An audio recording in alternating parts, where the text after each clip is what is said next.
काय सर थोडं पुढे. नमस्कार. राज्य निवडणूक आयोगाच्या पत्रकार परिषदेत आपलं सर्वांचं मनपूर्वक स्वागत. राज्यातल्या स्थानिक स्वराज्य संस्थांच्या निवडणुकांसंदर्भात राज्य निवडणूक आयुक्त आपल्याशी संवाद साधणार आहेत. आज या पत्रकार परिषदेला माननीय राज्य निवडणूक आयुक्त दिनेश वाघमारे, आयोगाचे सचिव सुरेश काकाणी, उपसचिव सूर्यकृष्णमूर्ती आणि उपआयुक्त राजेंद्र पाटील उपस्थित आहेत. आधी माननीय आयुक्त आपल्याला ब्रीफिंग करतील, त्यानंतर प्रश्न उत्तर होतील. मी माननीय आयुक्त महोदयांना विनंती करतो की त्यांनी पत्रकार परिषदेला सुरुवात करावी. नेटवर्कचा इश्यू आहेच.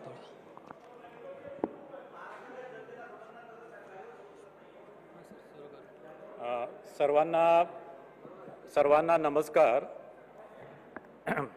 सर्व सन्माननीय वृत्तपत्र व वृत्तवाहिन्यांचे संपादक व प्रतिनिधी, आपल्याला माहीतच आहे की माननीय सर्वोच्च न्यायालयाने आदेशाद्वारे 31 जानेवारी 2026 पूर्वी स्थानिक स्वराज्य संस्थेच्या सर्व मुदत संपलेल्या स्थानिक स्वराज्य संस्थेच्या सर्व निवडणुका घेण्याबाबत निर्देश दिलेले आहेत.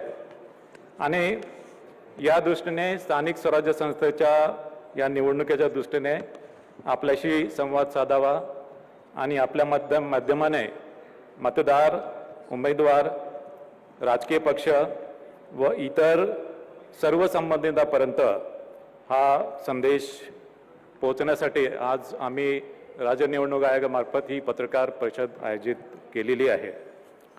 मला आपल्याला सांगायचं वाटते की ही पत्रकार परिषद ही फक्त नगर परिषद आणि नगरपंचायती निवडणुका संदर्भात आज मी संवाद साधणार आहे.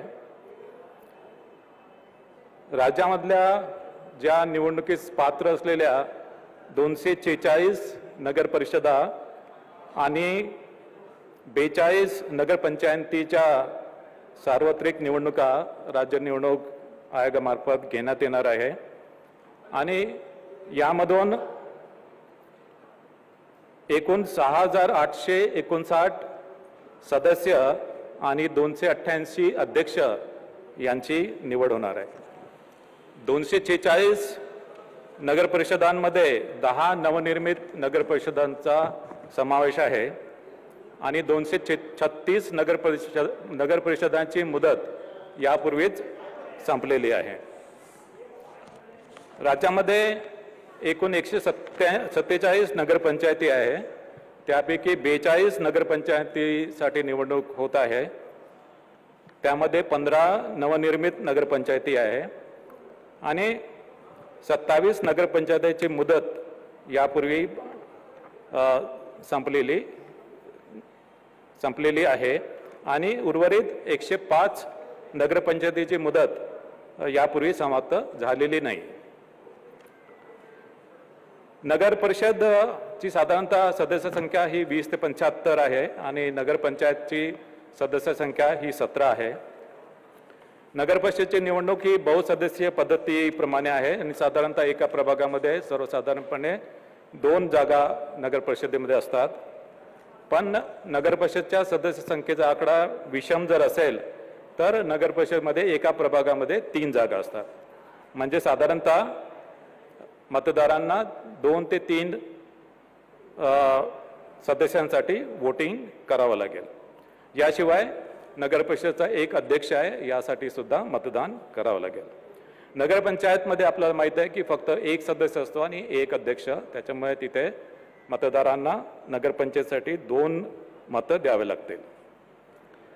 नामनिर्देशन हे पूर्णपणे राज्य निवडणूक आयोगाने जे संकेतस्थळ विकसित केलेले आहे त्या संकेतस्थळावर ऑनलाईन नामनिर्देशन पत्र स्वीकारले जातील आणि एका प्रभागामध्ये एका उमेदवाराला जास्तीत जास्त 4 नामनिर्देशन पत्र दाखल करता येतील.